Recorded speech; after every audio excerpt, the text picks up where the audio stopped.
Assalamualaikum warahmatullahi wabarakatuh. Kami kelompok 11 akan mempresentasikan tentang sistem bahan bakar karburator motor bensin. Oke, sebelumnya perkenalkan, nama saya Ditya Joni Safitra. Nama saya Fareza Muhammad. Nah, di sini kita itu membahas tentang Sistem karburator motor bensin. ya. Ada tujuan, bagian utama, dan lain-lain akan kami bahas di video ini. Oke, mulai dari tujuan. Tujuannya sendiri adalah menganalisis sistem bahan bakar karburator pada bensin. Itulah tujuan presentasi. Ya, ini tujuan presentasi. Ya. Lalu ada langsung ke bagian utama. Nah, ke bagian utamanya itu apa? Ada tangki bensin, ada saluran bensin, terus kemudian filter bensin, karburator, dan manifold intake. Untuk fungsinya sendiri adalah menyimpan bahan bakar. Lalu ada pengertian tangki bensin. Nah, tangki bensin ini untuk menyimpan bahan bakar ya. Fitur pentingnya itu ada lubang pengisian atau filler neck, ada ventilasi udara, sensor level bahan bakar, ada buffer plate sama saringan awal atau sediment bowl.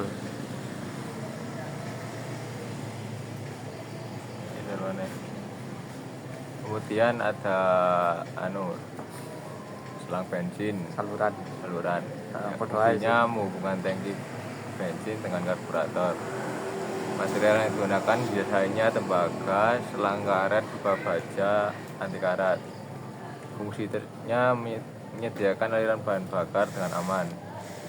Lalu ada filter bensin. Nah, filter bensin ini dibagi menjadi beberapa jenis. Di antaranya adalah ada filter inline yang berfungsi untuk menyaring kontaminan 10-40 mikron. Lalu ada filter yang terintegrasi dalam pompa bensin. Lalu yang ketiga ada saringan pada inlet karburator yang menyaring 5-10 mikron. Lalu filter bensin ini berfungsi untuk menjaga bahan bakar bebas kontaminan agar sistemnya dapat bekerja dengan optimal. Kemudian yang paling utama adalah karburator, berfungsi untuk mencampur udara dan bahan bakar sesuai kebutuhan mesin. Komponen utama adalah pelampung, jet utama, jet kecil, venturi, dan skep.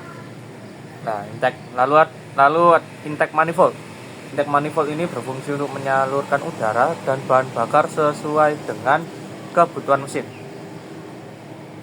Desainnya mempertimbangkan panjang diameter, pola aliran, dan pemanasan. Jadi didesain untuk mencakup 3 hal tersebut ya. Pola aliran, pemanasan, dan diameternya untuk kebutuhan mesin. Kemudian ada cara kerja karburator. Yang pertama adalah aliran bahan bakar dari tangki bensin ke karburator melalui saluran dan filter. Yang kedua adalah pengaturan level bahan bakar. Pelampung mengatur aliran bahan bakar. Yang ketiga ada prinsip venturi menggunakan efek Bernoulli dan untuk menghisap bahan bakar. Yang keempat ada pengaturan campuran, menyesuaikan campuran sesuai kondisi operasi mesin. Nah, itu tadi cara kerjanya karburator. Sekarang kelebihan dan kekurangannya karburator. Kelebihannya adalah desainnya sederhana dan sangat mudah diperbaiki. Lalu biayanya rendah dan tanpa komponen elektronik. Tapi kekurangannya adalah efisiensi bahan bakarnya rendah. Lalu yang kedua, emisi polutannya tinggi. Lalu yang ketiga, membutuhkan penyetelan berkala.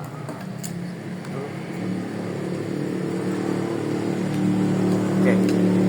Kemudian ada penyetelan dan perawatan. Yang pertama melakukan penyetelan adalah idle atau stasioner. Yang kedua campuran udara dan bensin. Kemudian level pelampung. Kemudian pemilihan dan penggantian jet.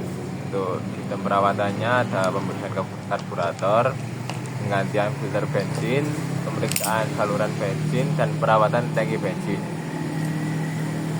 Lalu ada masalah umum sekaligus solusinya. Masalah umumnya adalah mesinnya susah hidup, dan solusinya adalah periksa dan bersihkan jet, needle valve, dan jok. Lalu masalah yang kedua adalah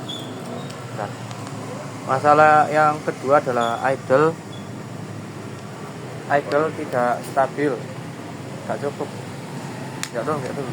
Idle tidak stabil. Nah, ini solusinya itu setel idle screw, lalu periksa kebocoran udara. Yang ketiga adalah merebet atau measuring. Solusinya adalah perbaiki kebocoran udara, lalu setel float level. Yang keempat adalah boros bensin. Boros bensin ini bisa diatasi dengan